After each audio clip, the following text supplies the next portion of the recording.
একটু হাত দিতে পারে না, কোনো উপায় নেই। আর আপনি ক্ষমতা দেখিয়ে মিথ্যা সাক্ষী দিয়ে তাকে জেলে দিয়েছেন, দিন রাত আহাল পরিবার নিয়ে খাচ্ছেন। আপনার বিচার তাড়াতাড়ি হবে, বিচার আপনার দেরিতে হবে। একদিন যদি দেরি হয় 50,000 বছর, 3 দিন দেরি হলে 1.5 লক্ষ বছর।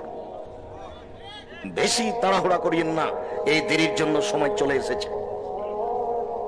নইলে মাটির মানুষ মাটির মতো হয়ে বসবাস করেন। আপনার অহংকার আর আমার অহংকার কিসের? আল্লাহ বলছেন, তোর অহংকার কিসের?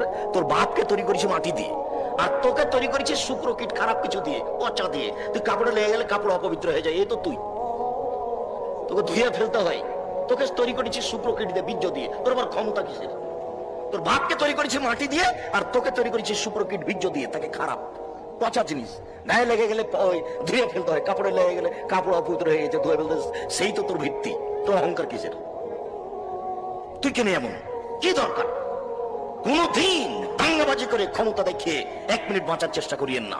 জুলুমবাজি করে, দাঙ্গাবাজি করে, মেজাজ দেখিয়ে স্বৈরাচারী, স্বেচ্ছাচারী, অহংকারী, বদমেজাজি যারা, তাদের নৌকা ডুবে গেছে, তারা জালেম। সফল হতে পারবে না, কোনো পথ নেই। 1 থাপ্পড় রিক্সাওয়ালাকে মেরে সফল হওয়া যাবে না। মাটির মানুষ নত হয়ে যাবে। 2 দিন আছি, কেউ যদি কিছু বলে, এটা জি, এটা আমি বলতে পারছি না, এটা যে কি, এইভাবে বেঁচে থাকেন। হালাল রুজি উপার্জন করেন, লোন নিয়ে ব্যবসা করবেন না। লোন নিয়ে ব্যবসা করেছেন মানে আপনার আর জানাজা হবে না। ও তো বোকা মানুষ, ব্যাংকে চাকরি করছে, সেই সুবাদে লোন নিয়ে 5 তলা বাড়ি করেছে, বউ খুশি হয়েছে, ছেলে মেয়ে খুশি হয়েছে, বাহ কত সুন্দর জীবন গড়েছে। 5 তলা বাড়ি করেছে, লোন নিয়ে বাড়ি করেছে, লোন নিয়ে বাড়ি করেছে, জানাজা বন্ধ হয়ে গেছে, জানাজা হবে না। লোন আছে যার, তার জানাজা হবে না। হুজুর করে দিল যে, সেটা ভিন্ন কথা। হুজুর করে দিল সেটা ভিন্ন কথা। রাসূল সাল্লাল্লাহু আলাইহি ওয়াসাল্লামের সিদ্ধান্তে জানাজা হবে না।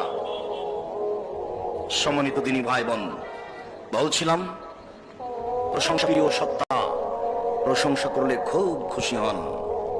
ইবাদতের জগতে সবচেয়ে দামি ইবাদত সিয়াম। রাসূল সাল্লাল্লাহু আলাইহি ওয়াসাল্লাম বলেন, উমামা বাহেলি বললেন, আল্লাহর নবী, মুরনি বে আমালিন, একটা আমলের কথা বলেন তো, যাতে আমি জান্নাতে চলে যাব। তখন আল্লাহ রাসূল বলছেন, আলাইকা বিসসাম ফাইনহুল্লাহ মিসলাহু, তুমি সিয়াম পালন করো। ইবাদতের জগতে সিয়ামের মতো সাদৃশ্য কোনো ইবাদত নেই। কোনো ইবাদতকে বলা যাবে না যে এইটা সিয়ামের মতো। এটা হলো হজ, কবুল হয়ে গেলে সেই দিনের মতো হয়ে যাবে যেদিন তার মা তাকে জন্ম দিয়েছে, নিষ্পাপ। এরপরে এই ইবাদতটাকে বলা যাবে না এইটা সিয়ামের মতো। সবচেয়ে শক্তিশালী পাওয়ারফুল ইবাদত দান এইটা, তারপরে বলা যাবে না এইটা যে সিয়ামের মতো। সুবহানাল্লাহতে খুব খুশি, তারপরে বলা যাবে না যে এইটা সিয়ামের মতো। কেন? সিয়াম ভিন্ন ধরনের ইবাদত। আবু হুরায়রা রাদিয়াল্লাহু তাআলা আনহু বলেন, রাসূল সাল্লাল্লাহু আলাইহি সাল্লাম বলেছেন, কুল্লু আমাল ইবনে আদম ইজাফুল হাসানাতু বিআশারি আমসালিহা, আদম সন্তানের সব নেকি 10 থেকে 700, আরো আরো আরো। কেউ যদি সুবহানাল্লাহ বলে, তো আল্লাহ বলেন, এই 10 নেকি লিখে দাও, বাড়াও, 700 তো আরো বাড়িয়ে দাও। কেউ যদি 10 টাকা দান করে, এই ফেরেশতা নেকি লিখে দাও, 700 করে দাও, আরো বাড়িয়ে দাও। কেউ যদি হজ করে, এই ফেরেশতা নেকি লিখে দাও, বাড়িয়ে দাও, 700 আরো করে দাও।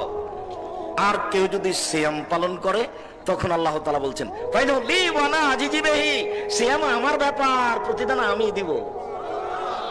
তখন